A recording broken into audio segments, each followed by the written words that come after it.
Hey everybody! Welcome to a very, very special day on Twitch. The third EP by the biggest new British band in a generation, Lovejoy, is out today. Wake up, and it's over. It is all over, man, look. The industry's over, they've conquered it. Top 40 single as an unsigned band. What was it, Call Me What You Like, got to 32. They got a top 40 before Maisie Peters, who supported Ed Sheeran at Wembley Stadium.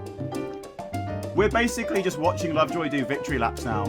Off the back of a sold-out UK tour, a bunch of American dates. I fucking adore this band, man. Like, the reason I started Twitch in the first place was finding Wilbur Surt and finding his streams. So I have a very strong emotional connection to Lovejoy. Quite a big part of the movement to try and get them played on Radio 1 last year. In the end, Radio 1 had to play them because they got a top 40, but look guys, I think that what happened with Arctic Monkeys and MySpace when they got big through basically chat. MySpace was this platform that people who are my age, we were on when we were kids. It was like early social networking, and Arctic Monkeys music was shared through there. And it made them the biggest band in the country almost instantly. I think Lovejoy are basically the Gen Z version of that. Thank you for coming to my TED Talk. Without further ado, we're going to just click on it. This is what I'm talking about, man. It's just crazy. 113 million on their biggest song. And it's fucking quality music as well. Inspired by mid-noughties indie bands that I grew up listening to, like Los Campesinos. I just simp really hard for them, basically. And here we have it. 6 tracks on the EP. 5 of them brand new. Obviously, Call Me What You Like. Should we dive into it? We love Lovejoy. I'm excited for this just for your reaction. I think you know how much of a hardcore Lovejoy stan I am. Let's click play. Here it is. Portrait of a Blank Slate. Lovejoy brand new EP. First time I've ever listened to this. That's a bit of an Arctic Monkeys riff. Very catchy. Mark Borgman on the drums. We love to hear it. He told me that much and now he's dead.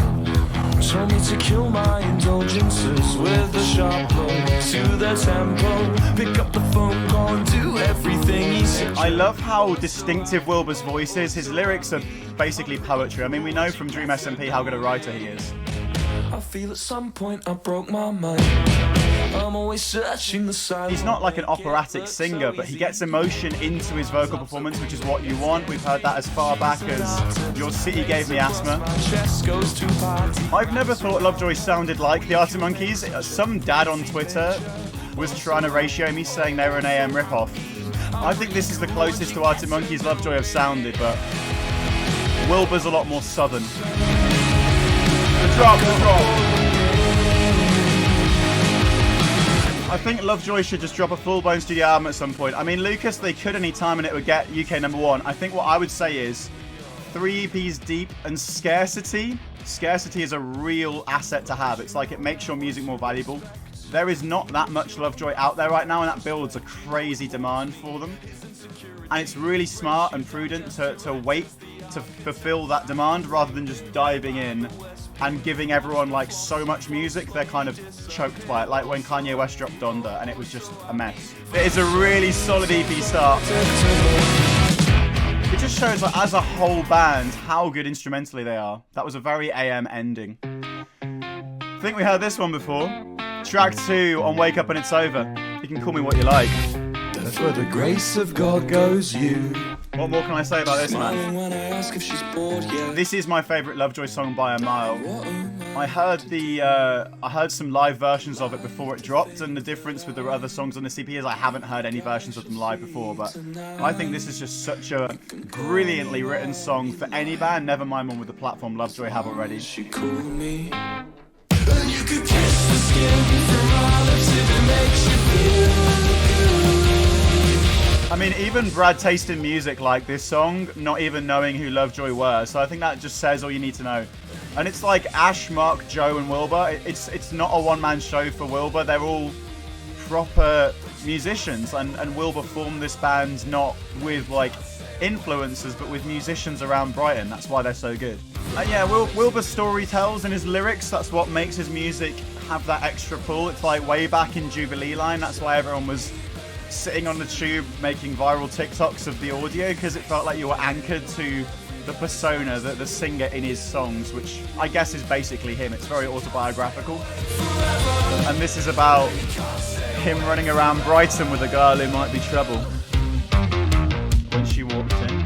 I know you're gonna kill me if you kiss the skin. Yeah, Lucas, this is going straight on YouTube today. Like, literally, when I finish this stream, I'm going to put it on YouTube. So, hi, YouTube. I think the key here to Wilbur's lyrics, they're abstract enough to not be on the nose. Like, I found that the road to happiness is paved with rows and rows of very tempting parking spaces.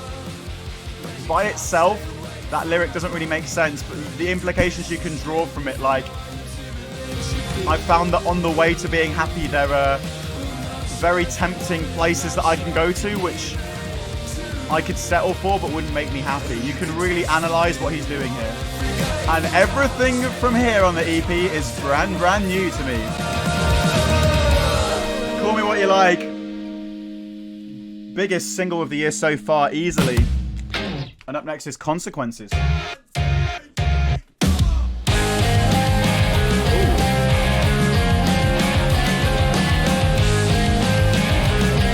I think I recognise this from hearing it live at Leeds. Too late to call you. Was I too drunk to know? What's this? The consequences of my action. They're so good at the churn of chanted lyrics. I think it is Pebble Brain there was a lot of chanting on. Perfume's the one with lots of chanting on it. We love a bit of mid-noughties indie chanting. I'm really liking the EP, and I've always been skeptical of Lovejoy because there's not a ton of music that's really inspired by 2000s indie I'm into currently. I mean, look, I think that's been the biggest strength of Lovejoy for me. I think Wilbur probably grew up listening to the similar kind of music to me because we're about the same age. I think he's a year younger than me. And yeah, like it's funny with Los Campesinos that I remember them so well. This EP has less of the Los Campesinos style kind of trumpets that we got in Are You Alright? It's really hard to like get a proper impression of songs on first listen. All I know is it's catchy, I like it, the lyrics are good, the indie chanting in the back is fun. There it is, Consequences, Lovejoy, and we're on to Warsaw. Hello. The variation of drum beats on this EP is incredible. Okay, hello. That's an intro. She's broken up with him inside her head. She's just waiting for the moment, the precious moment to let him know. This is my favourite already. This is going to be hottest record next week for sure on my music show. Yo, Smark Lee, welcome to the stream. I can't tell if I like this or Golden Hour more. I think Warsaw is my favourite so far on it. I don't know if I like it more than Call Me What You Like, but I'm just super emotional to see how well these guys are doing. Like, I'm a real fan, as you can see. I just think what's super exciting about Lovejoy, there's a lot of landfill indie around these days in the charts. Just indie that seems like it doesn't really have anything particularly unique or interesting about it. But Lovejoy really, they're different. They're not really like anyone. I think Wilbur is such a driving creative force behind it. The way he describes his world as a lead singer, it just feels like it's so tinged in like humor and raw emotion and tongue-in-cheek self-awareness, and that's why they're probably my favorite new band in the world. Happy Lovejoy Day, everyone. We've got a little bit of a quiet background spoken word bit here. That's very Los Campesinos. As Wilbur talks about his musical influences in interviews, I don't know about interviews, Lucas, but he's put up like playlists of what he's been listening to while making the EP, and it's pretty impressive, like the range of music he's into. So these are the songs that Wilbur was listening to, Lucas, while he was writing this EP. So you've got The Strokes, Superorganism, Block Party Helicopter, I know you like that, Mitski, Delta Sleep, Bombay Bicycle Club, James Marriott. This is what I'm talking about, yeah. The Killers, Exit Lude. You First, Paramore. Like, he's got a fucking great music taste, and it's very eclectic as well. And if you go further back, you're going to find, yeah, Interpol are on there, the Smiths are on there. Here's Peace. He's a fan of Peace, which is exciting for me. A band from Birmingham I know. We know each other. Hey, this is how you build a riff up. I just want to see him live again so badly. Hopefully at Reading.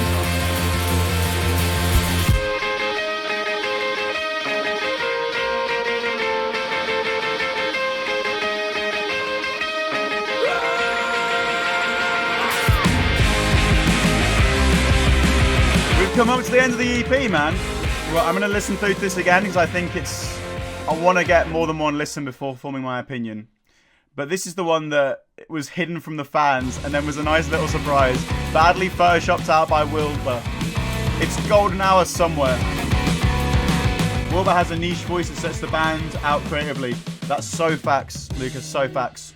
And yeah, they've got obvious influences, but Wilbur's vocal performance sets them apart, I think. Right, a lot of people seem to really like this.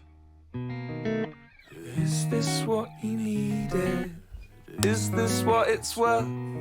What's interesting about this EP is it feels like it's in a way the most restrained one that Lovejoy have done. Like, I think Pebble Brain, they were still finding their sound and it felt very like garage rocky. You've got tracks like The Fool that were like real kind of intense, narrative driven, like crushing guitars and shouted spoken word vocals.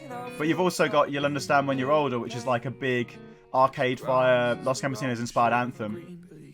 Same situation with Are You Alright? Like Taunt and One Day. They're big like sort of stadium rock sounding tunes, but this feels like a kind of classic indie rock EP. And what will be interesting with Lovejoy is when they end up putting the album out and they've got to kind of nail down what their sound will be a bit more consistently over their debut body of like long play. It'll be interesting to see which of those sounds ends up coming out on top. We haven't heard many like electronic synths from Lovejoy in songs yet, and I'm sure that will be coming as well with Wilbur's influences. The holy scriptures down throats in tennis shoes. The thing I love about how this album is mixed is you kind of get to hear each of the guys in the band really clearly. There are moments where the bass really stands out, like just then we heard it. Moments like in Call Me What You Like when the guitar is right at the front of the track. Then Wilbur's vocals, obviously it's like the most ear-catching part of their songs. And Mark on drums, like I even commented earlier how the range of kind of drum beats on these songs, it's pretty impressive. That is my first listen to Wake Up and It's Over. I'm going to listen to it one more time on stream with you guys, and then I'm going to let you know what I think of this EP, because I want to make a formed opinion. So we're back on track 1, Portrait of a Blank Slate. That hook, man. What does it remind me of? This is really going to bug me. Yes, oh, Lucas, you've got it. That's exactly the song that I'm thinking of. It's This House is a Circus. This house is a circus, berserk as fuck. We tend to see that as a perk. It's the same energy, it's like high tempo indie. Lovejoy do still feel like a young band because they've only been together a couple years, and I think even Arctic Monkeys, they were together for quite a while playing local gigs before their first EPs and albums. And you listen to the production on This House is a Circus, it's so clear. Lovejoy are still, despite being massive, very DIY and very like unsigned. This album has come out on AWOL, which stands for Artists Without a Label. So we know that they're not technically signed to a major yet, at least. The only niggling feeling I have with Lovejoy is that sometimes when all their instruments are playing together at once, it doesn't feel clear in the way like Arctic Monkeys albums do. I feel like some of the songs, like the places they're recording and the way it's being mastered, it could be a little tighter. I think Call Me What You Like is pretty much perfect, but even Call Me What You Like, I feel like I've heard better produced indie songs, and at Lovejoy's budget is going to be pretty much like anything they want because of Wilbur's Twitch. And I do feel like I think the time has come for them to kind of move away from the DIY sound towards something that sounds more like a band of the size that they are. Because really, we're not talking about a band that are like breaking through or trying to break through yet. But they've broken through. They've got a top 40 UK single.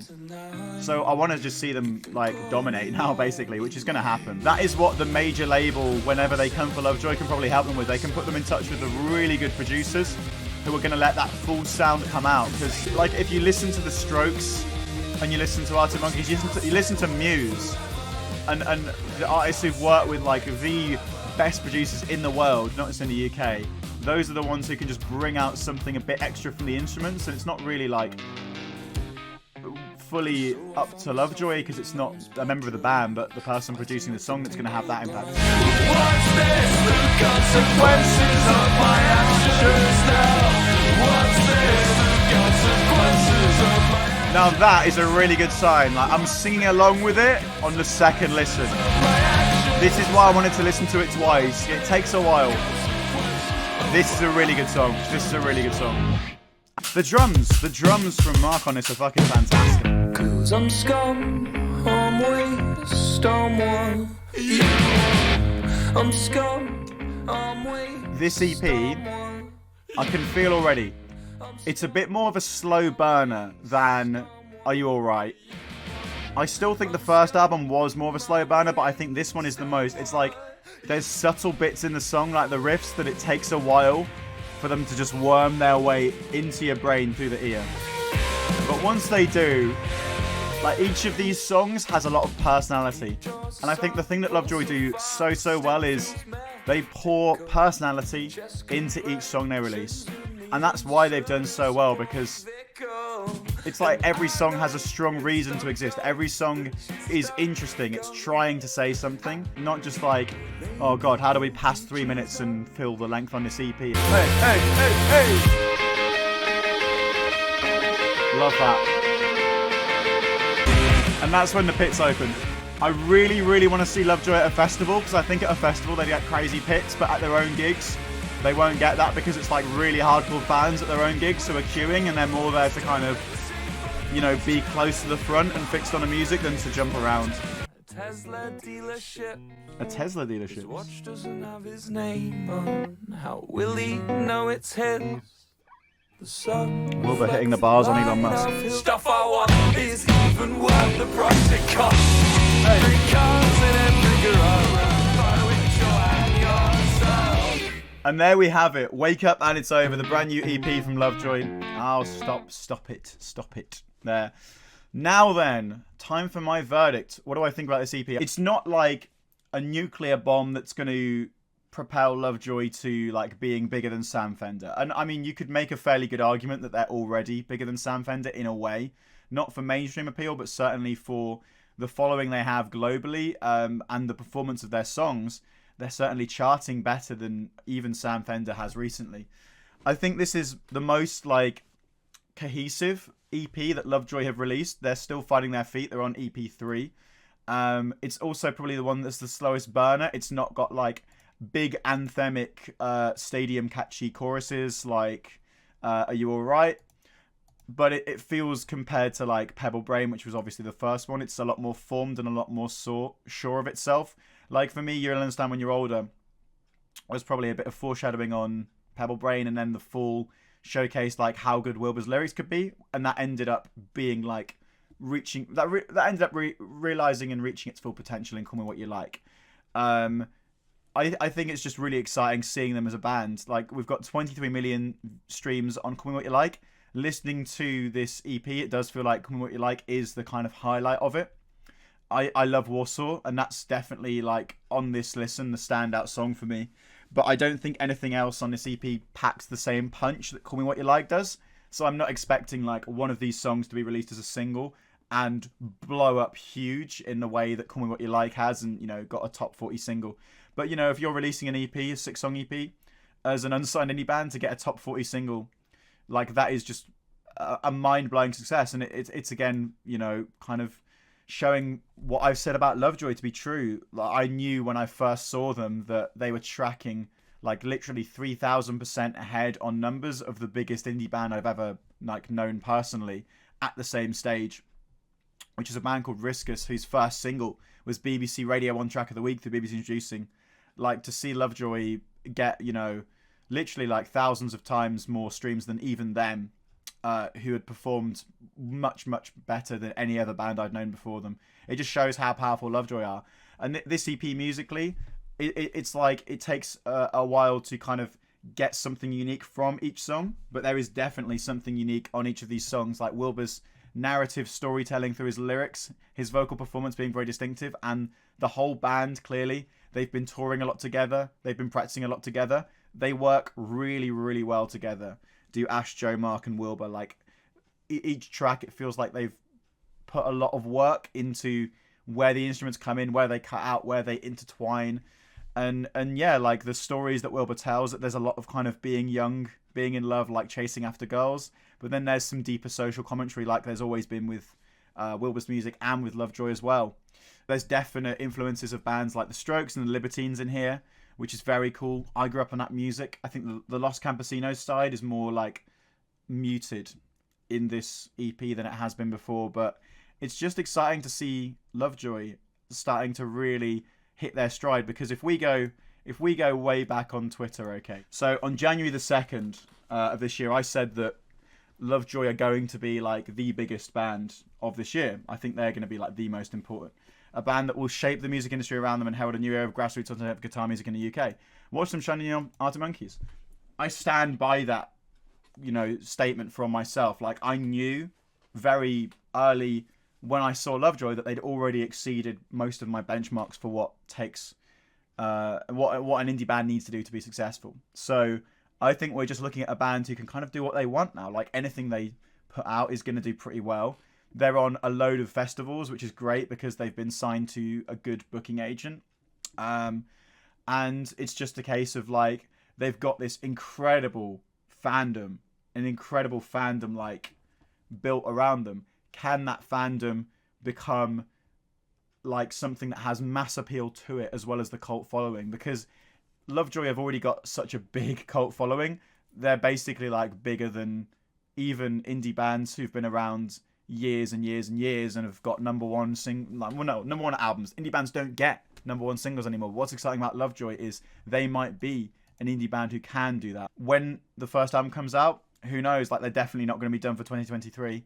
They're going to be at Reading, and I think that will be a big moment. Like, when Billie Eilish was releasing singles in the build-up to When We All Fall Asleep, I think it was like, you could start to see what was happening. You could start to see her becoming the biggest artist in the world. And when she played Reading, she got one of the biggest crowds ever, even though it was earlier in the day. When Lovejoy play Reading, they're on the Festival Republic stage. I think it will break records for like how many people have been in that tent. And I think the industry is very, very slow. It's like this lumbering beast. Wilbur's talked about wanting to like scare the industry boomers, and that's bang on. I've worked in the industry. I know what it's like. These people are very out of touch. They don't know who Mr. Beast is. That's the gravity of how out of touch they are with young people. And when the industry at large starts to see more of just how big Lovejoy are, they've already seen it with the top 40 single, getting them on Radio 1. But I think it's like a lot of the people who are in influential positions are going to be converted into believers in Lovejoy over the next 12 months. And exactly what events are going to cause that, I definitely think Reading is going to be one of them. They're going to get a number one album whenever they put an album out. It's not that hard to get a number one album. If they can get a top 40 single, they can get a number one album without even trying.